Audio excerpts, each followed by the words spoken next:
Que me pidieron compartir, originalmente el título fue Pastoreando la posmodernidad, algo así. Es un tema bastante grande, amplio, y entonces había que reducirlo un poco más. Así que lo que voy a compartir en esta mañana le puse por título Liderando con inteligencia en el mundo posmoderno. No es propiamente un sermón lo que voy a compartir, es como una conferencia, como un lecture, pero cuando uno es pastor, en muchas ocasiones uno termina predicando, ¿verdad? Liderando con inteligencia en el mundo posmoderno, y si tiene usted su Biblia, por ahí vamos a utilizarla en un ratito más. Vaya al Evangelio de Mateo capítulo 8, versos 5 al 13, es la historia del centurión romano. Liderando con inteligencia en el mundo posmoderno. Una de las palabras más utilizadas en nuestra época, permeada por la tecnología, es la palabra inteligente. Hoy se habla de computadoras inteligentes, satélites inteligentes, aviones inteligentes, también hay celulares inteligentes. Quizá lo único que falta son personas inteligentes. En un mundo donde la inteligencia artificial crece más y más, se requiere de líderes y creyentes inteligentes. Especialmente porque vivimos en un mundo como el que se describía en la época de Jonás 4:11 en relación a Nínive. Aquella ciudad, como en nuestra época, hay personas que no saben discernir entre su mano derecha y su mano izquierda. La Nueva Traducción Viviente traduce gente que vive en oscuridad espiritual. El Señor Jesús lo dijo de una manera un tanto distinta, y lo conocemos, lo que dice Juan 4. Wow, se desconectó. Okay.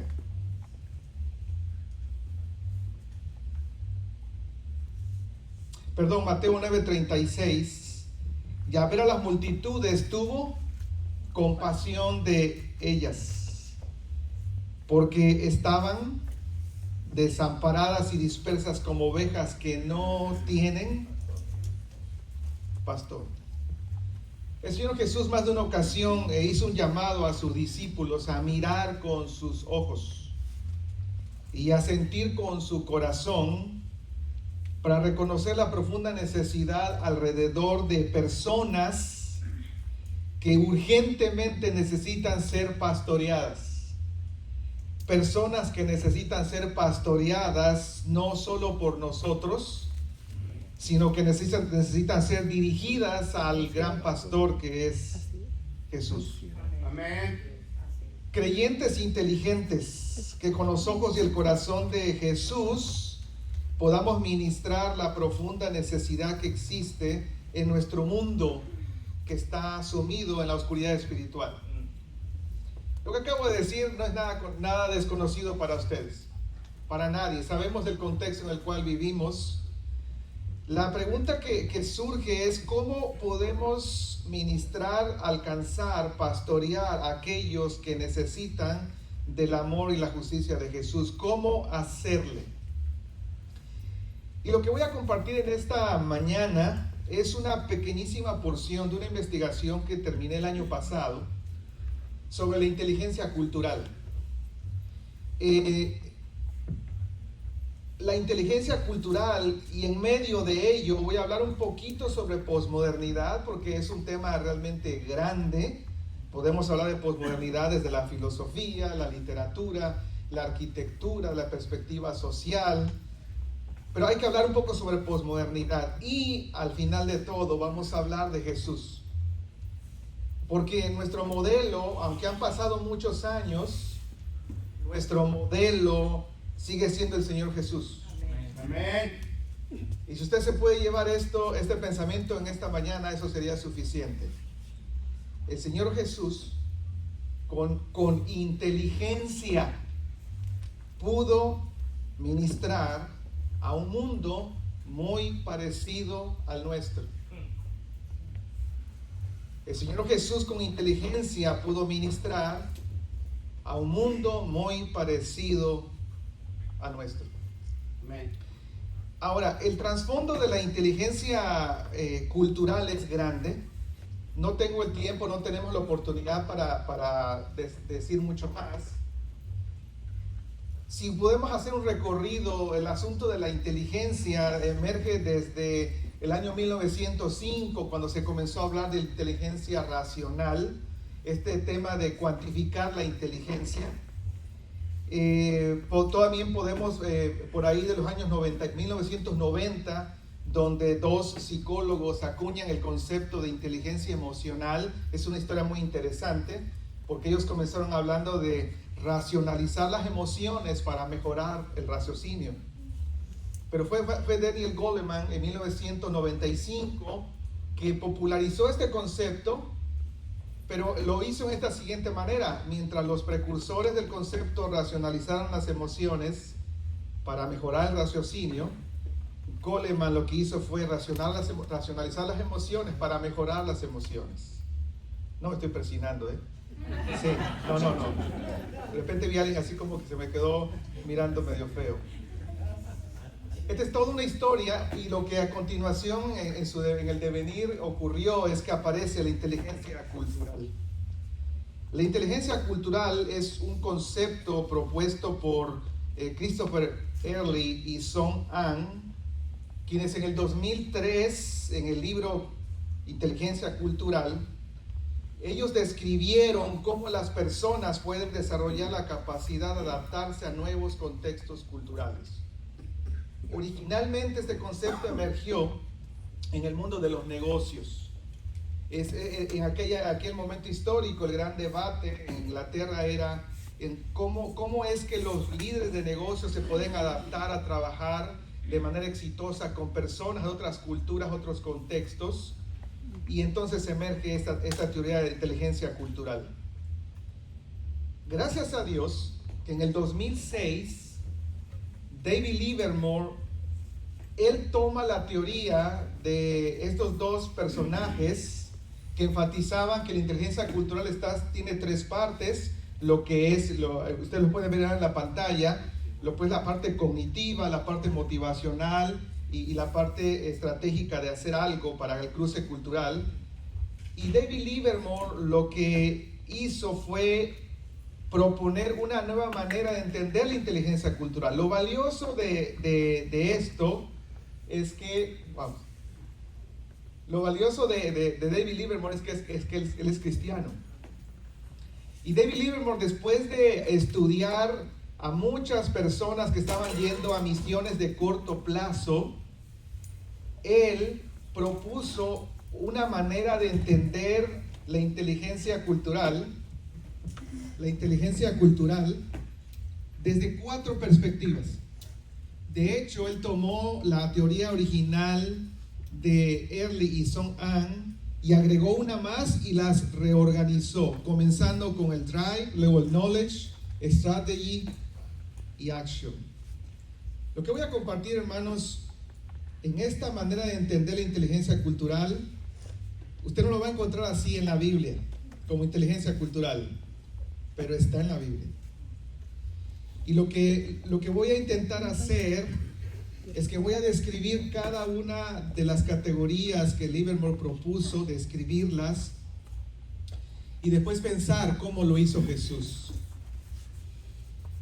Puede ser que no te diga demasiado la descripción o definición de cada categoría de Livermore, pero cuando hablamos de Jesús, eso debería hablar a nuestra vida y a nuestro corazón. ¿Dónde comenzamos? Livermore propuso que la primera parte de la inteligencia cultural es lo que él llama el CQ Drive. Es el asunto del interés y la motivación para adaptarse al cruce cultural. Si usted no tiene interés por la gente, bueno, si usted es pastor está equivocado en el lugar donde está. Pero si usted no tiene interés por la gente y es creyente, bueno, usted tiene un problema, o no ha nacido de nuevo, o algo no está entendiendo bien. Pero no hay manera de conectar con otras personas si no comenzamos por aquí. El interés por conectar con personas, contextos y cruces culturales. Livermore dijo que el CQ Drive es la capacidad que apunta a la motivación. ¿Qué es lo que está detrás para conectar con otros? ¿Por qué algunas personas conectan más con otras? Y uno dice, bueno, es por el temperamento, ¿verdad? Es que es mi personalidad. Es que así me hizo Dios. Y Livermore dice, y por supuesto la Biblia lo va a respaldar, obviamente, es que es un asunto de motivación. Si tu motivación para conectar con otros es muy bajo, lo que vas a hacer es evitar a los demás. Vas a evitar conectar e interactuar con gente distinta a ti. Si tu motivación e interés por la gente, por el contexto, por la cultura es alta, vas a tener una mente abierta para conocer personas, contextos, lugares diferentes. En otras palabras, lo que Livermore va a hacer con esta primera parte de la inteligencia cultural es un llamado a nosotros a hacer una reflexión sincera para que podamos ser relevantes y conectados con la vida de otros. Y lo hacemos no porque somos antropólogos, ni porque somos sociólogos, ni trabajadores sociales, sino porque lo hacemos porque somos instrumentos de Dios para la acción redentora de Cristo en el mundo. Amén. Ok. La cosa es que la pregunta clave que dice Livermore aquí es esta: ¿cuál es mi nivel de motivación por esta situación de cruce cultural? Vamos a ponerlo en términos más sencillos. ¿Cuál es mi nivel de motivación para conectar con otras personas? ¿Cuál es mi nivel de interés para conocer nuevas personas? ¿Cuál es mi nivel de motivación para atreverme a dar un paso hacia aquellas culturas, personas, contextos que son distintas a mí? Bueno, no importa tanto lo que Livermore dijo, porque lo que nos interesa más es lo que el Señor Jesús dijo. ¿Cómo veríamos esto en la vida de Jesús? Y para ello vamos a ir a Mateo capítulo 8. Mateo capítulo 8, versos 5 al 13 es la historia del centurión. En mi investigación lo hice sobre este texto de Mateo y otro sobre la mujer cananea, que es un texto que no atenderemos el día de hoy. Mateo 8, capítulo 8, versos 5 al 13. Y lo tenemos delante de nosotros, está en la pantalla, usted lo tiene en la escritura. Dice el texto bíblico que entrando Jesús en Capernaum, vino a él un centurión rogándole y diciendo: Señor, mi criado está postrado en casa, paralítico, gravemente atormentado. Y Jesús le dijo: yo iré y le sanaré.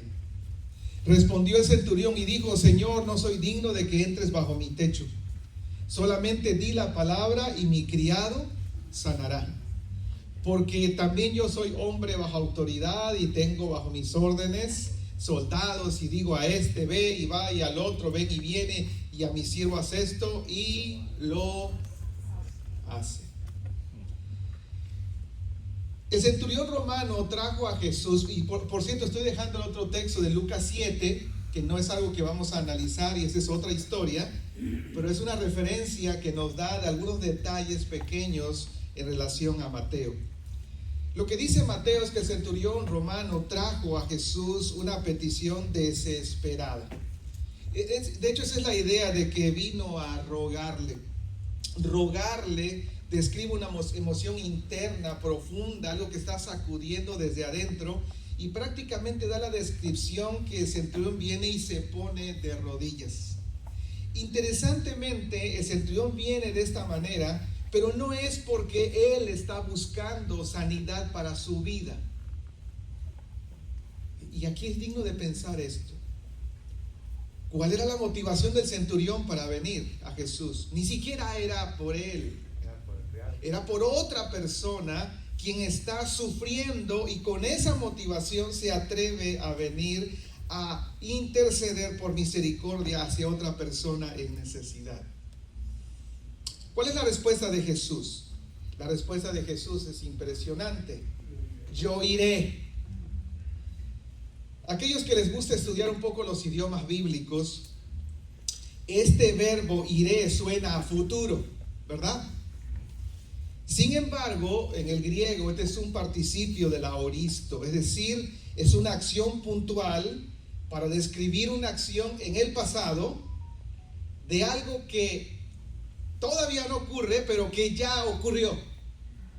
Es decir, yo iré describe la decisión puntual de Jesús que ha decidido hacer algo sin que todavía lo haga.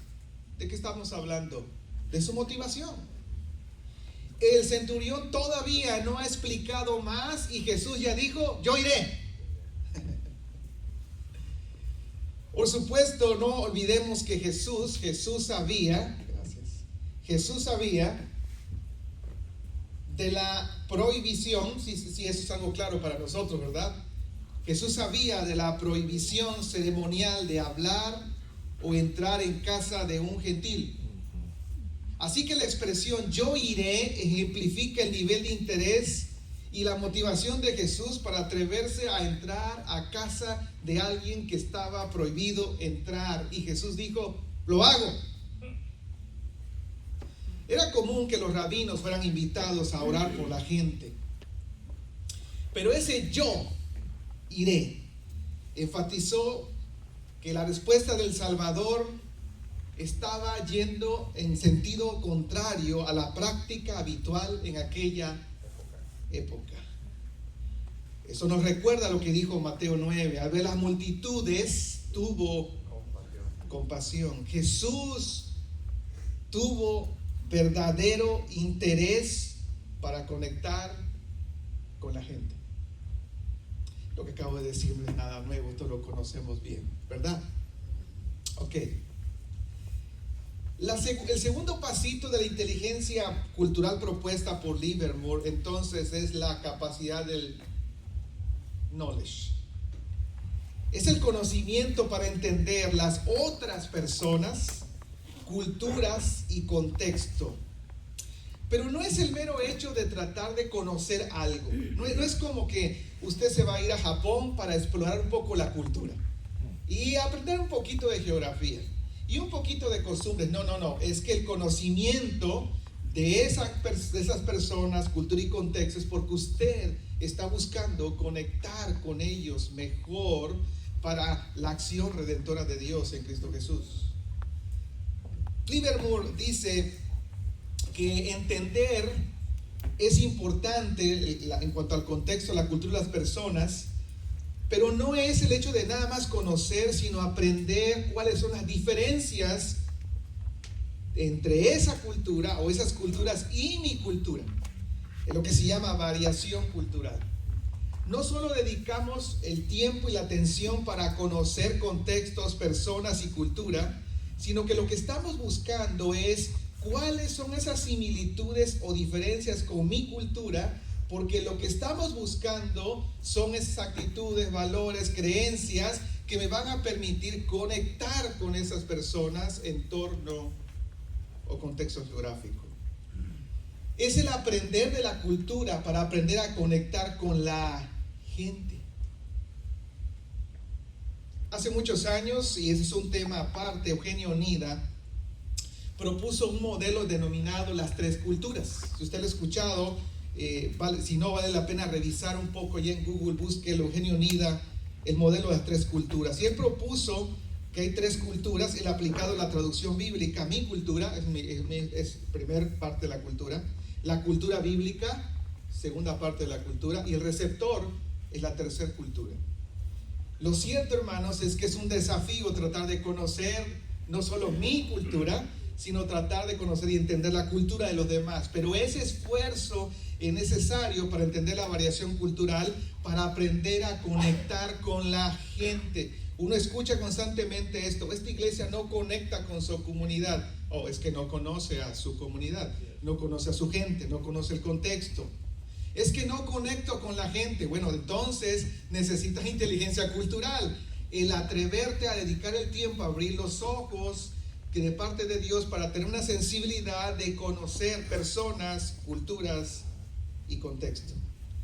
Livermore en esta parte de la inteligencia cultural, él propone que la pregunta clave aquí es: ¿qué entendimiento cultural debo tener para ser efectivo?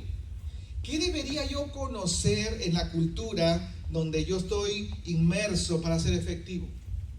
¿Qué parte de la cultura? Porque, hermanos, no somos expertos, no somos antropólogos, no somos sociólogos, pero para ministrar en el contexto, ¿qué debo de conocer para conectar con la gente? Ok, lo que sigue es lo que realmente nos importa más: el conocimiento de Jesús sobre la cultura. Dice el texto bíblico: y respondió el centurión y dijo: Señor, no soy digno de que entres bajo mi techo. Solamente di la palabra y mi criado sanará. Porque también yo soy hombre bajo autoridad. Y puse ahí en rojo dos expresiones o palabras, porque cuando el centurión habla con Jesús hay dos conceptos culturales que aquí están en juego. Conceptos que Jesús conoce, y desde esos conceptos va a hablar con el centurión. El primer concepto es el de la dignidad. Yo no soy digno, dijo el centurión. Para un romano la dignidad no era el derecho que se adquiría por algo que venía del cielo. No, el derecho, la dignidad no era un derecho por nacer tampoco. La dignidad era algo que se ganaba. La dignidad era un logro social. La dignidad era un logro moral, político, en este caso militar. Se entendía la dignidad como el prestigio, el honor y la autoridad que una persona acumulaba a lo largo de la vida a través de sus méritos, de sus logros, y en este caso de su servicio como militar al Imperio Romano. En Lucas, si usted recuerda Lucas 7, el centurión dijo que no era digno. Sin embargo, en Lucas la narrativa implica que algunos judíos le dijeron a Jesús que sí era digno, porque él se había construido una sinagoga. Qué buena onda, ¿verdad? Pero el centurión en Mateo dice: no soy digno. Ahora, para los judíos la dignidad era otra cosa. La dignidad era un principio sagrado que proviene de Dios, no de la tierra. Porque al ser creados a la imagen de Dios y ser parte del pueblo elegido de Dios, eso nos hace dignos. De allí emergió la enseñanza rabínica de que un judío se contaminaba al entrar en casa de un gentil porque ellos no eran dignos. Porque la dignidad de un gentil viene de la tierra, mientras que la dignidad judía, ¿de dónde viene? Viene del cielo, era sagrada. Pues Jesús, cuando respondió: iré, Jesús estaba consciente de esa diferencia cultural y conocía lo que estaba creyendo el centurión y lo que él también sabía. Un segundo concepto es el asunto de la autoridad. La autoridad militar. El centurión dijo: yo soy hombre bajo autoridad. El centurión conocía muy bien el privilegio y la obligación de tener y estar bajo autoridad. De hecho, culturalmente, en ese momento, ¿quién tenía la autoridad? ¿Quién tenía la autoridad? Ese es un asunto bien interesante. Roma tenía la autoridad, pero como él sirve a Roma, él tiene toda la autoridad de Roma. Y donde este centurión pise sus pies, él allí es la autoridad. Terrenalmente, él tiene la autoridad inclusive sobre Jesús. Sí. Pero cuando él declara: solamente di la palabra y mi criado sanará, estaba reconociendo la autoridad de Jesús. Amén. Porque aunque él en su entorno cultural era el que mandaba, no era suficientemente grande para darle órdenes a Jesús. Jesús sabía ese concepto de la autoridad cuando dejó que el centurión hablara con él. Ok, aquí quiero hacer entonces un alto, porque estamos hablando de conocer la cultura, personas y contextos como parte del proceso de ser inteligentes en la cultura. Y aquí déjenme hablar un poco sobre posmodernidad, que es un tema grande. Si usted tiene oportunidad, hace bastantes años, creo que 2010, escribí un artículo muy largo sobre posmodernidad y las iglesias en América Latina. Usted encuéntrelo en Google y han pasado 15, 16 años y lo que escribí ahí creo que todavía sigue siendo vigente. Solo decir lo siguiente. Es importante que entendamos que cada cultura tiene una cosmovisión, una manera de verse a sí mismos, entender su origen, la manera en que viven y los valores que sostienen ese mundo personal y colectivo. Me gusta la definición de Theo Donner, que dice que la cosmovisión es la forma en que una cultura contesta las preguntas fundamentales de su existencia. ¿Quiénes somos? ¿De dónde venimos? ¿A dónde vamos? Y plantea la base de sus valores. Cada cultura tiene su cosmovisión. Cada cultura tiene su manera de entender su origen, la forma en que viven, incluyendo los mexicanos, salvadoreños, colombianos. Nos parecemos mucho, hablamos el mismo idioma. No necesariamente hablamos el mismo idioma. De hecho, cuando comenzamos a hablar nuestro español, a veces ni nos entendemos de lo que estamos diciendo, ¿verdad? Y hay una variación tremenda, porque cada cultura tiene su propia cosmovisión. Ok, en la siguiente gráfica vamos a observar algo que a manera resumida describe tres cosmovisiones que hoy están presentes, las tres. Cuando hablamos de posmodernidad, da la idea como que ya el mundo antiguo pasó. No es cierto. En realidad las tres cosmovisiones están vigentes y convergen una encima de la otra. A veces no sabemos diferenciarlas, pero ahí están. Cuando hablamos de cosmovisión premoderna, describimos una etapa en la que el entendimiento del universo, la realidad y los valores humanos estaban basados, centrados en Dios y la revelación en la Biblia. En el centro de la vida estaba Dios. La vida toda se entendía a partir de lo que Dios reveló en la Biblia. Y la gente creía entonces, no necesariamente significa que la gente era creyente, sino que el universo, la vida humana se entendía de los lentes de Dios, del Dios omnipotente, omnisciente, que creó todo el universo, incluyendo la raza humana, y que Dios tenía un plan que estaba dirigiendo y estaba realizando. Dios en el centro. Y la perspectiva se analizaba a través de la religión, Dios, lo espiritual. Cuando hablamos de la cosmovisión moderna, el centro de la gravedad se traslada de Dios al ser humano en el centro, pero especialmente la parte racional. Y allí entonces, al trasladarse de Dios al ser humano, va a aparecer la ciencia, la razón y los seres humanos y sus propios métodos de saber que les van a llevar a comprender el universo, entender la realidad y establecer sus valores. No es que Dios fuera eliminado por completo, sino que Dios fue diluido y minimizado porque en el centro se puso el hombre y la razón. 5 valores fundamentales de la modernidad. Uno es el naturalismo, es ese asunto de que la realidad está restringida a lo que se puede observar. Lo que se observa, la naturaleza, lo terrenal, es eso que es tangible, es lo único real. De ahí también está implicado el humanismo. El ser humano es el filtro, el ser supremo para entender la realidad. El método científico es resultado de ello. La observación y la experimentación son las fuentes del conocimiento de la verdad. Si algo no es observable y comprobable, no existe. Por lo tanto, no hay espacio para lo que no se entiende, para lo espiritual y lo sobrenatural. Y está implicado también el progreso, la idea de que el ser humano es bueno y como somos buenos, entonces vamos a solucionar nuestros males humanos.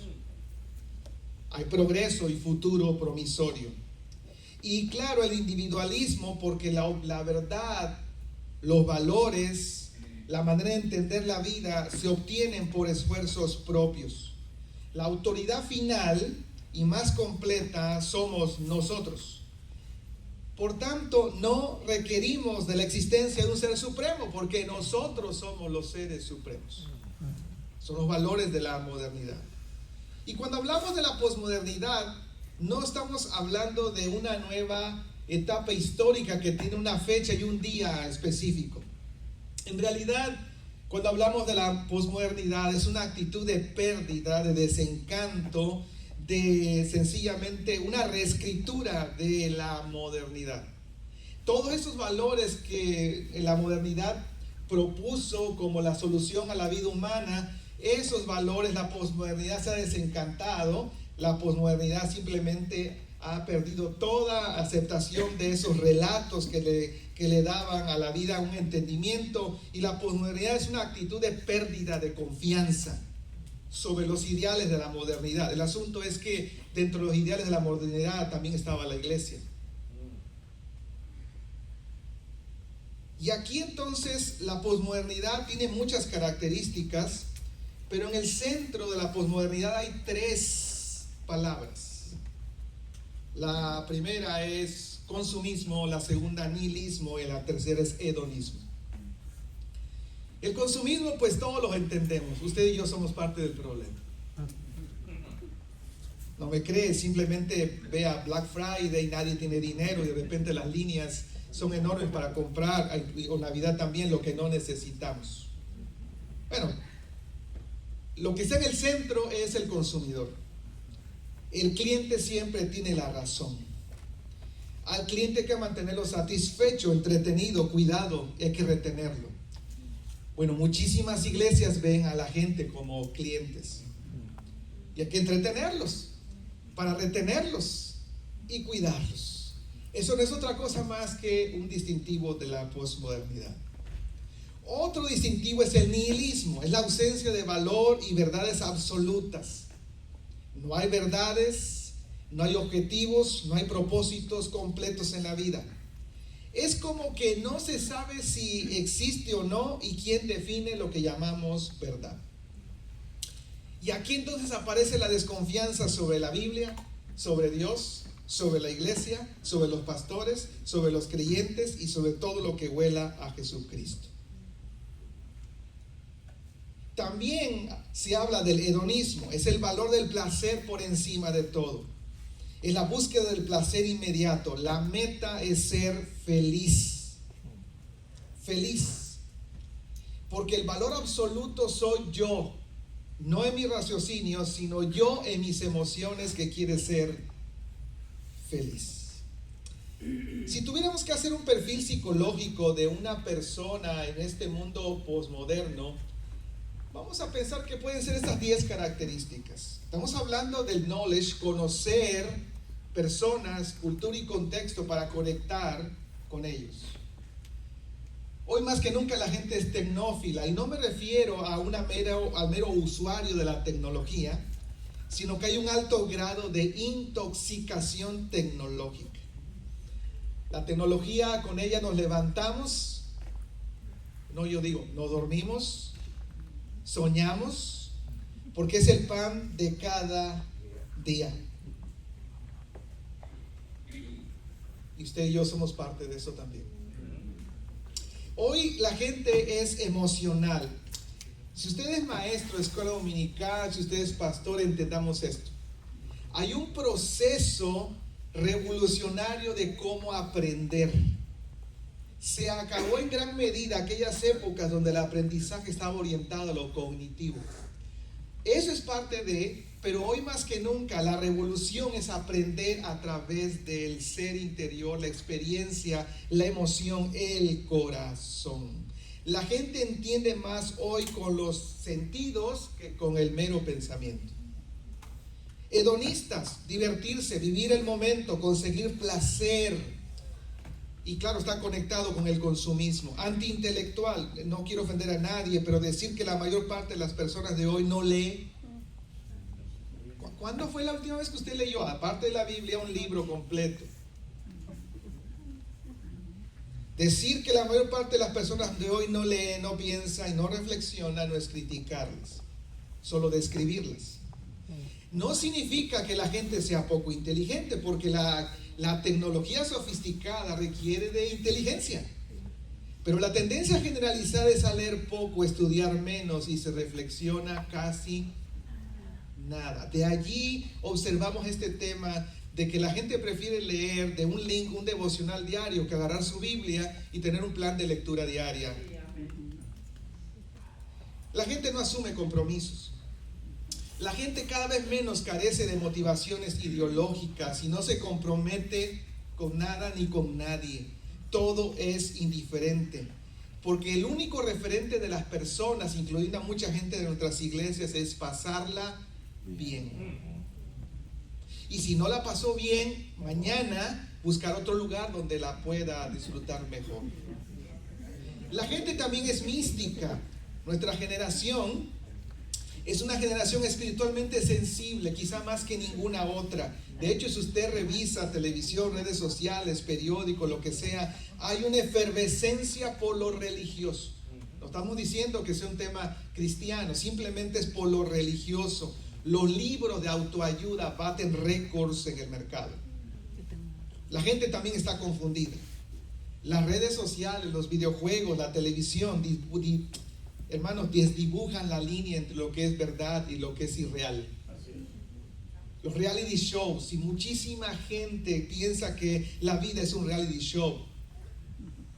Y muchas iglesias creen que la iglesia es un reality show también.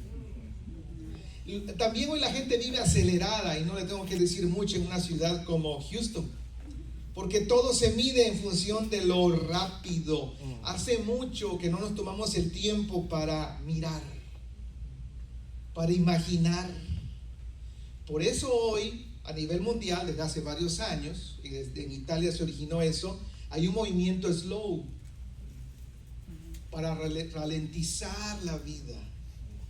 También hoy somos parte de una generación violenta. La gente acepta la violencia como parte de la vida normal. Si usted no tiene cuidado, usted puede educar a sus hijos con una dieta diaria de violencia en las caricaturas y series que parecen inofensivas.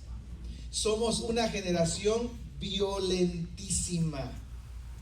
Solo revise un poco qué juegan sus niños, qué miran, qué juegan o miran sus jóvenes o usted mismo, y descubriremos que diariamente recibimos una dieta de violencia.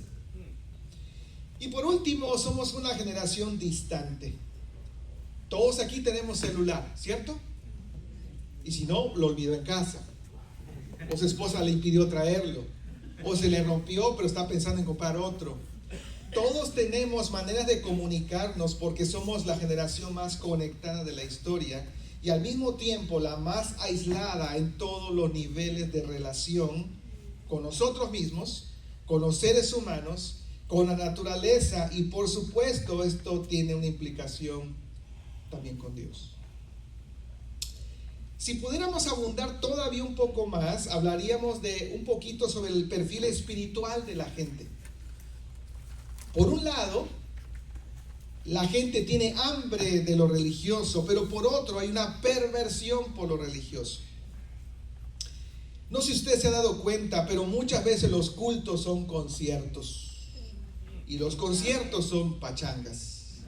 Y los conciertos pachangas son espacios para sacar todo el estrés que tuve durante la semana. Escucho con frecuencia a gente decir, oh, recargué las pilas. Bueno, espero que lo haga durante la semana, porque esa hora y media no alcanza, se va a quedar como por un 10%. Pero lo que ocurre es que tratamos de manipular a Dios de alguna manera u otra, para que en lugar de dar reverencia a la divinidad, usamos el espacio del culto para desahogar nuestro estrés. Hoy vivimos en la espiritualidad de la sospecha. La gente está alérgica a la iglesia. Hoy la gente cree más en un chamán o en un gurú que en los pastores. La gente se resiste a integrarse al seno de una iglesia establecida porque nos ven como burocrática, sin credibilidad y con alta desconfianza. Y ahí entonces que la gente anda buscando satisfacer su hambre espiritual de las formas más novedosas posibles.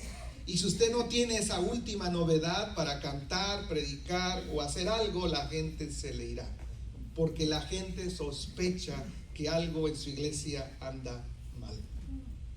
Peor aún, vivimos en espiritualidad a la carta, así como un menú. Peter Berger lo llamó el mercado religioso.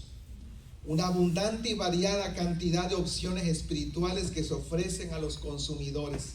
Y cada consumidor saca su menú y puede elegir esto, quitar esto otro y crear su religión a su propio gusto. Se le llama la tribalización de Dios. Yo puedo formar a Dios y manipularlo como yo quiera. Y por último hablaríamos de la espiritualidad emocional. El ser humano posmoderno busca la felicidad per se, porque quiere ser feliz. Y un indicador del ser humano que tiene una espiritualidad emocional, bueno, dos indicadores, es el deporte. ¿Se ha dado cuenta usted que el deporte es la religión de este país? Las catedrales hoy no son las iglesias, son los campos de fútbol, básquetbol, tenis, autos. ¿Quiere ver una peregrinación? Vaya a un evento deportivo. Y hay muchísima gente que está en su iglesia ese día y en vez de ello está ahí en el deporte. ¿Qué decide la religión del cuerpo? Hay un culto al cuerpo. Y claro, los cultos pachanga, que se convierten en eventos de felicidad emocional donde la predicación ha sido desplazada por la experiencia personal. Hermanos, lo que acabo de decir, la lista es más grande, pero el mensaje es este: tenemos que aprender a conocer la cultura, personas y contextos para conectar con ellos. Jesús, cuando respondió positivamente iré, él sabía su cosmovisión cultural y conocía la del centurión por igual. Tercer elemento de la inteligencia cultural: la estrategia. La estrategia es estar conscientes de cómo vamos a interactuar culturalmente, planear hacerlo. ¿Cómo lo vamos a hacer? La pregunta clave aquí es: ¿qué debo hacer para ser efectivo en una situación de cruce cultural? ¿Qué debo hacer? Y amados hermanos, es aquí donde el discernimiento del Espíritu Santo entra en nuestra vida. Porque si tenemos la motivación para conectar con los demás, conocemos mejor personas, contexto y cultura, no es para quedarnos con esa información y esa buena intención. Es para que pensemos y cómo podríamos conectar de manera efectiva con esas personas. Con este sentido, esta convicción que tengo, con este conocimiento que tengo, ¿qué debo de hacer para conectar de manera efectiva con la gente? Bueno, veamos lo que hizo Jesús, y esto, hermanos, es un mero ejemplo, y de estos hay en todos los evangelios. ¿Qué hizo Jesús? Dice Mateo 8, y diciendo: Señor, mi criado está postrado en casa, paralítico, gravemente atormentado. Y Jesús le dijo: yo iré y le sanaré.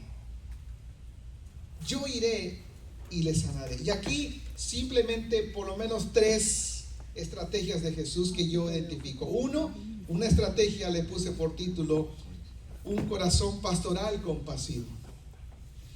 Ninguna estrategia emerge del escritorio, ni mucho menos de la cultura. La estrategia emerge del corazón. Es el corazón pastoral compasivo que lo llevó a Jesús a decir: iré. Hermanos, la compasión no es otra cosa que el dolor en las entrañas que se mueve al ver la necesidad de otra persona. Los evangelios nos dicen que Jesús tenía compasión por muchos asuntos: el hambre, los marginados, los enfermos, los oprimidos. Él se conmovía por el pecado, la desobediencia, y Mateo 9:36, a manera de resumen, dijo que Jesús tuvo compasión de ellas. Es el dolor desde las entrañas la mejor estrategia. Yo digo algo más: si no tiene usted compasión, no haga nada por la gente, porque si lo hace, como dice 1 Corintios 13, eso va a ser ruido y nada más. Porque lo que se requiere es un amor profundo para introducirse al mundo de los otros. Y si ese amor profundo no está, no haga otra cosa. Lo mejor que podemos comenzar haciendo es tener compasión, un corazón pastoral compasivo.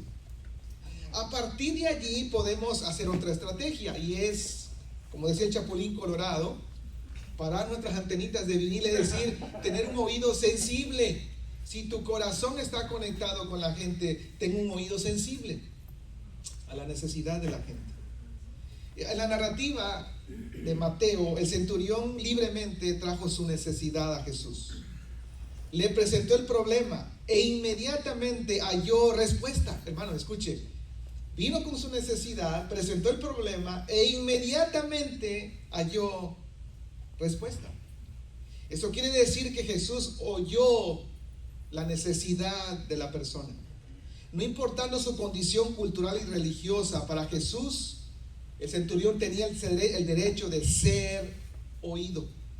Así que el oído de Jesús fue una puerta abierta para que el centurión, a pesar de las diferencias culturales, explicara su necesidad e inclusive explicara la necesidad de no venir a su casa y afirmara su fe en la autoridad del Mesías.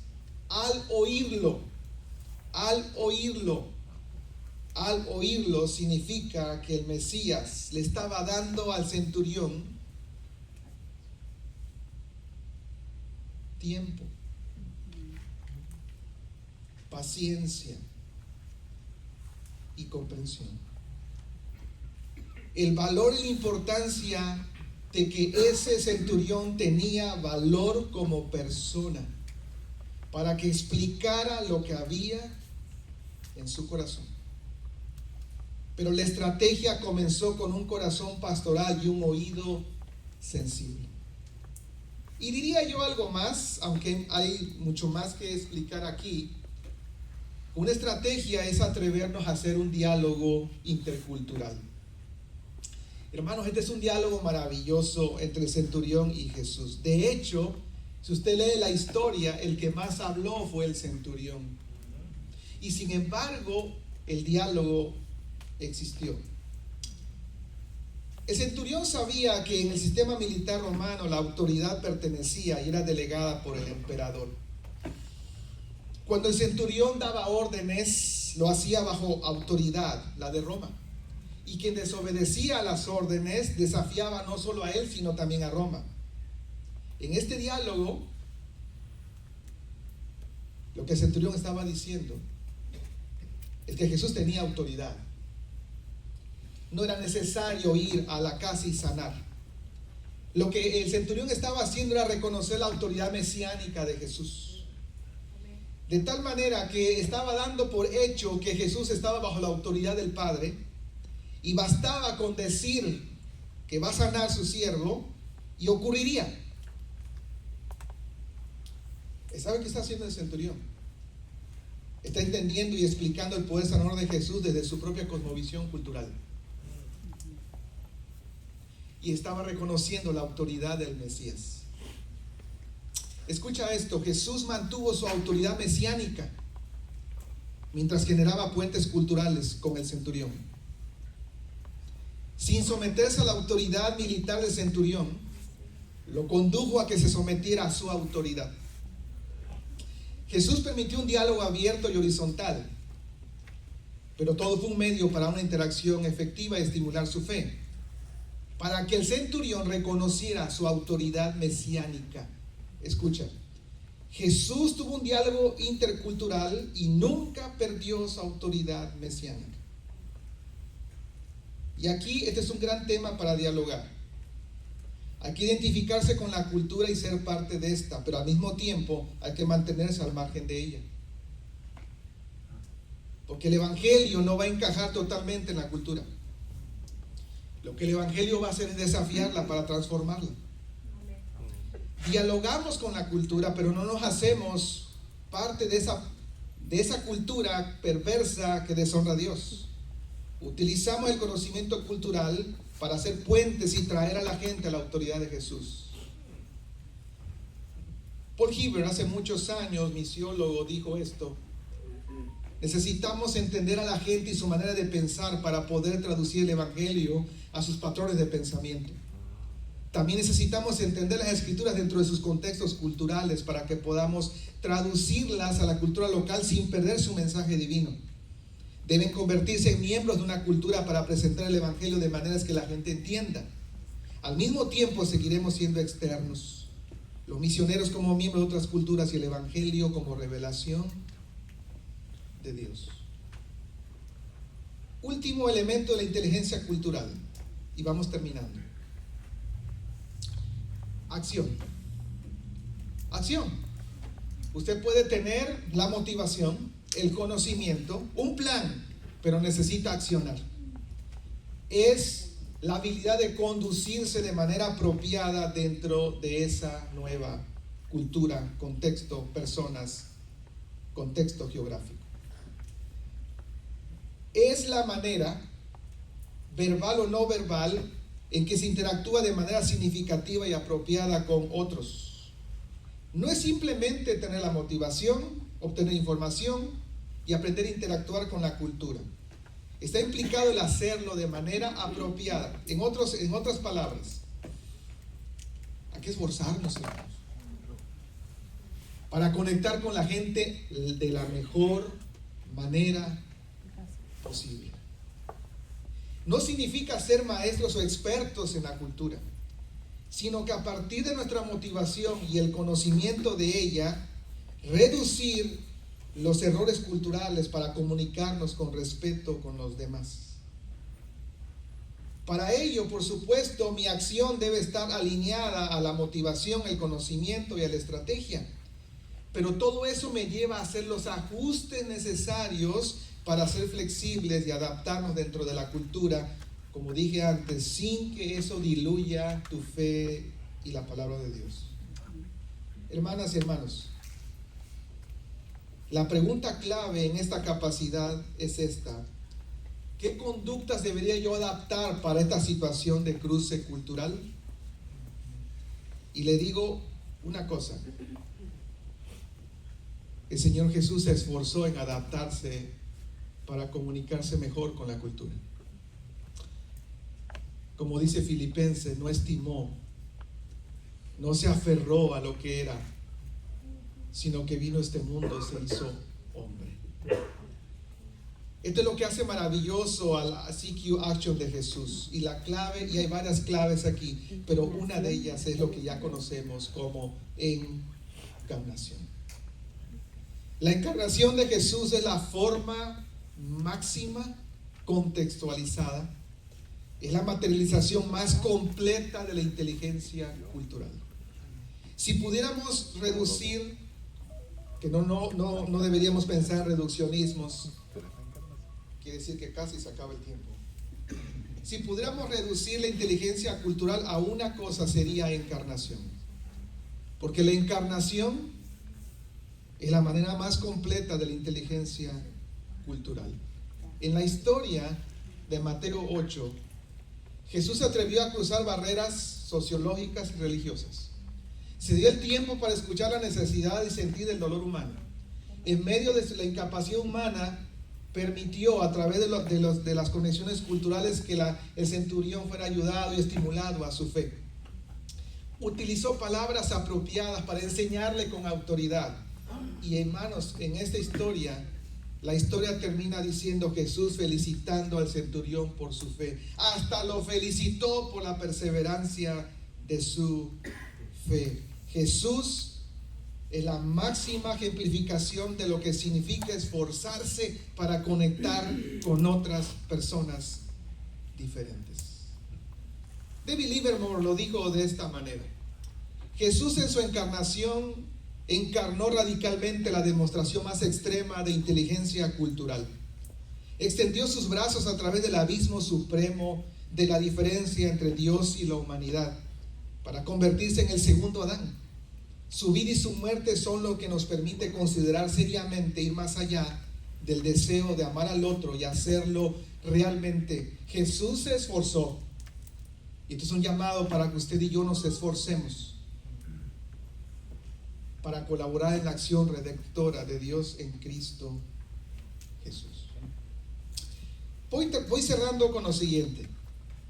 El modelo de Jesús no es un desafío pastoral nuevo. De hecho, pastorear en un contexto complejo no es un desafío nuevo. Jesús lo enfrentó. Pablo también. No hay nada nuevo debajo del sol.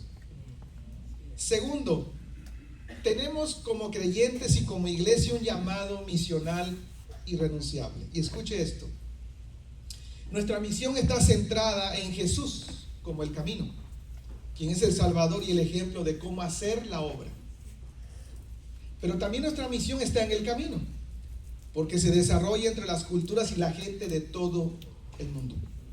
Y por último, nuestra misión es hecha dentro del camino, bajo el gobierno del reino de Dios y la autoridad de Jesús, quien en su venida trajo al reino presente y anunció el reino venidero. Sigamos a Jesús como el camino, el ejemplo, mientras ministramos en el camino, en el poder de Jesús, que es el camino. Y por último, necesitamos un líder con inteligencia cultural. ¿Seré yo, maestro? Líderes que tengamos interés por personas, culturas y contextos, que podamos conocerlos, que tracemos estrategias de cómo conectar con esas personas, culturas y contextos, y que nos esforcemos en hacerlo. Me gustan las historias, y como predicador me gustan terminar siempre con una historia. 1871. Era una noche, ya amaneciendo, por cierto, de madrugada. Como de costumbre, una señora se dirigió a su establo para ordeñar sus vacas.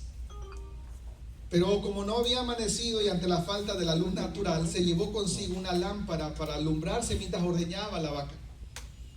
Era una luz tan pequeña que apenas se podía ver a la vaca. Terminó de ordeñar a su vaquita, regresó a su casa contenta porque había hecho su tarea del día, pero olvidó la lámpara en el establo. Al llegar a su casa se dijo a sí misma: no pasa nada. La lámpara es pequeña, la llama muy débil. Recién estaba tratando de conciliar el sueño cuando minutos después escuchó a los animales del establo correr y gritar. La vaca que había ordeñado pateó la lámpara y la débil llama encendió el pasto seco y se inició un incendio con proporciones inimaginables.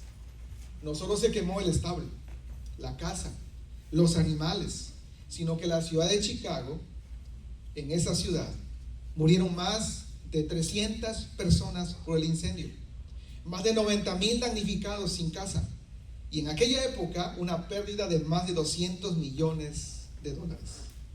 Todo porque una vaca pateó una lamparita que tenía una débil llama. No somos muchos en esta tarde, pero somos los que debemos de estar hoy. Amén. Y me encanta esa alabanza que dice que con una sola chispa se enciende un fuego. No somos todos, pero somos los que debemos de estar para comenzar un fuego.